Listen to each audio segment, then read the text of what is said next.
Welcome to Xbox All for One. It's our first episode of 2017, so Happy New Year and all that stuff. Our only resolution this year is to bring you even more awesomeness from the Xbox Canada community. And we intend to keep it, starting with today's episode, which was made for you, mostly by you. We've got the stories behind your Gamertags, we'll show new Xbox owners how to Xbox, and we'll feature your best selfie pics from Dead Rising 4. So, if everybody's ready, let's hit start. What's in a name? For the Xbox community, everything. Your Gamertag is your life. For some of you, a ton of thought went into choosing the right one. For others, not so much. See for yourself. Xbox assigned it to me. It was gnarly misspelled for some reason, but it was there, and it just stuck. I was like, all right, sure, that's my Gamertag, and I've had it for 10 years now. I never had one. Alex was a guest. He was that guy. Yeah, he was guest number one. Yeah. But I rocked it pretty good, so I'm not too ashamed about it. Who am I asked? Well, my gamertag is The Outcast. I started writing video game reviews for a website that was based on Vancouver Island. All the staff there resided on Vancouver Island. I was the only one who lived on the mainland. So, long story short, I was the outcast of the group. I was born Brock McLaughlin. So I took Brock and I took McLaughlin, I deleted the space between the two, and I had my gamer tag. You always want to be easy to find, right, Sid?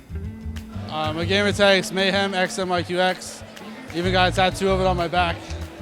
It's literally just my initials. I ended up going real simple with it. My gamer tag is Vanished XMYQ. One time you see me, the next time you don't. I ended up going with a second one later on with Steve RGR, and then, again, it's just my initials. The origin of my gamer tag is that every year, me and my friends go to play laser tag or paintball, and we always have names associated with color and then military alphabet. So if you go on Xbox Live, you'll see a lot of things like Orange Tango or Blue Charlie, Yellow Delta, and I'm Pink Foxtrot, because every time we went to go play paintball or laser tag, that's the name I went with, so it just sort of stuck. My gamer tag is Iron Samurai 4. I don't know, I just find Samurai, they're just awesome. I made a mistake. I was supposed to be meh, but I just put it as me, and I've learned to live with it for the rest of my life. So tips on a gamer tag: you don't want to add too many numbers before or after that. That's been there. It's generic. You want something original, something cool like the Gill. My gamer tag has a small history. My first game was Burnout Revenge. The last rank was Dominator. When we played Call of Duty, our favorite game mode was Domination.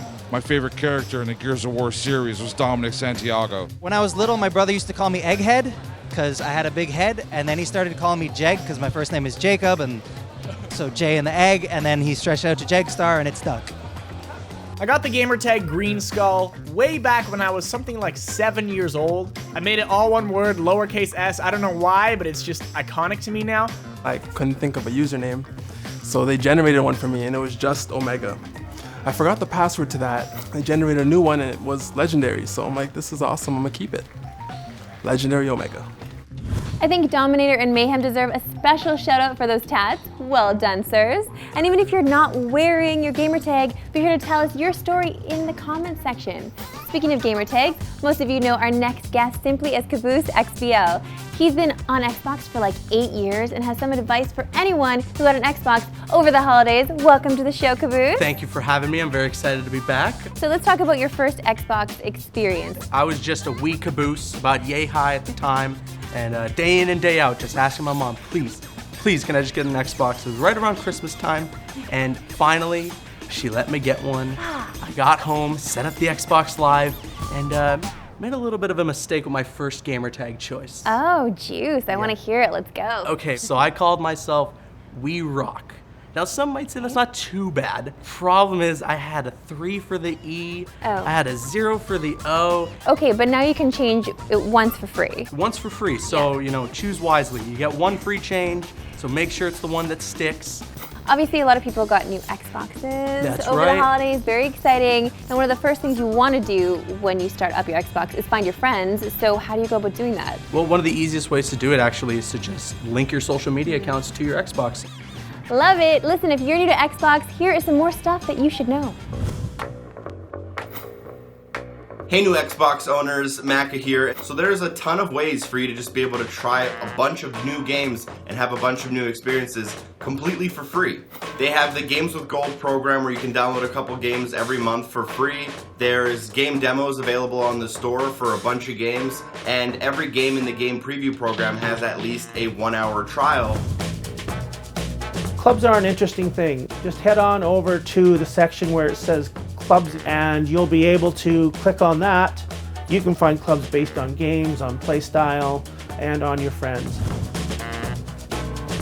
First thing you should do is know the dashboard.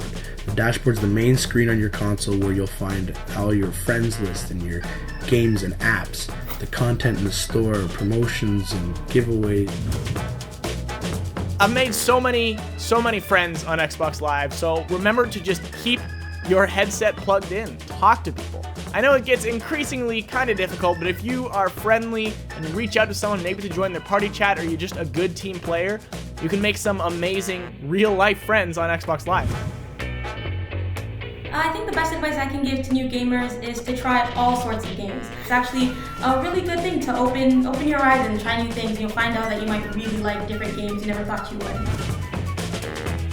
For me, my advice is practice makes perfect. When I first got my Xbox, I played a lot of Tony Hawk, and I had a friend who couldn't handle that I was better than him. So he would practice and practice and practice until he was better than me, and I couldn't handle that he was better than me. So then I practiced and practiced and practiced until I was better than him. So stick with it, keep practicing, and have fun. Thanks for sharing, everyone, and thank you, We Rock. I'm just kidding, Caboose XBL. Thanks for having me, Marissa. No problem. Hey, if you're new to Xbox, it's never too early to start posting at Xbox All for One. Use that hashtag. Send us anything. Unboxing pics, your favorite gaming clips so far. We might make you famous.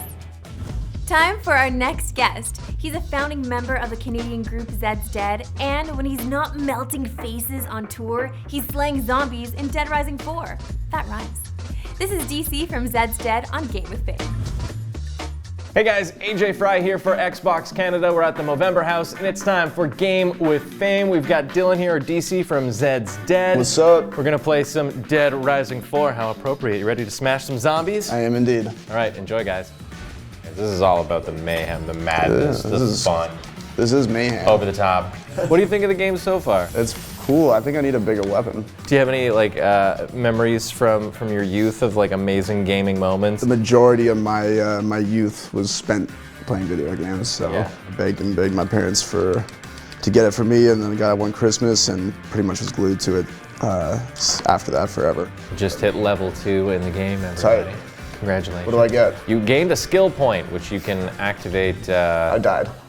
Again, that's how you celebrate leveling up. You've discovered the best way to avoid the zombies. I'm just gonna hang out here. Oh God. I didn't even get killed by a zombie. I was doing so well. You found an assault rifle right there. I was killing it too. It's the apocalypse. You never know how you're gonna go. It's DC from Zed's Dead, everyone. I've been AJ Fry. Thanks so much for watching. See you in the future. Thanks a lot, man. Cheers, man. Appreciate it. Good gaming. Yes. I gotta get better for next time. My practice. Kill some more zombies. On a completely unrelated note, can you believe it's been 12 years since we first heard the word selfie? And in that time, we've seen it all. Gym selfies, bathroom selfies, cat selfies, and the duck face selfie, which reminds me, wait. Oh, it was all right. Well, thanks to Dead Rising 4, 2017 could be the year of the zombie selfie, also known as the Zelfie. Okay, I made that last one up. We recently asked you to give us your best zombie selfies, and here are a few of our favorites. Someone just put their foot in their mouth. Looking good, dude. Ho ho no. Gross, but awesome. Thanks for posting, guys. And if you didn't post, what are you waiting for? We want to see the best of you. Just, no bathroom selfies, please. And that brings us to the interview of the month. Here to talk about the highly anticipated Halo Wars 2 is the studio head of 343 Industries, Dan Ayub. Check it out. Hey Xbox Canada, Dan Ayub here, talking to you from Seattle. I'm the studio head here at 343, currently working on Halo Wars 2. Halo Wars 2 is a brand new RTS coming out on February 21st of this year, so we're really, really excited about it. It's a top-down strategy game, so rather than just controlling a single unit, you're controlling vast armies. We wanted to make something very fast-paced, very explosive.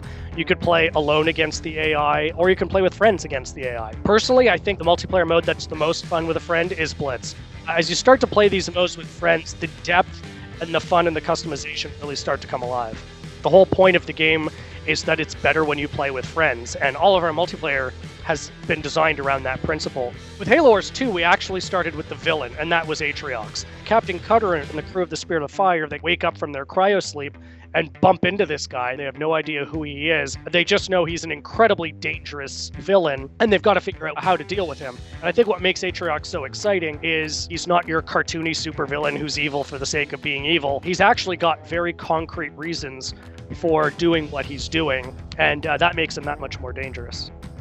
I love the Halo fans and I love the Xbox fans. The community made a massive impact to the game that is going to ship in February. And the big way they did that was participation in the Halo Wars 2 beta in June. We got a ton of feedback. The community changed, how the controls work, how the economy works, where the camera is going to be. What's great making games today versus like 19 years ago is you can actually have that dialogue with fans that you couldn't have before. And as a developer, that's just really powerful. The game's just a tremendous amount of fun, so hop in, build your army, and go to town. Well, that's our show. We hope you enjoyed it, and don't forget 2017 is your year. So give us your show ideas. Tell us what you want to see. Got some amazing news to share? Share it. You never know, you could go viral. Until next time, keep playing together.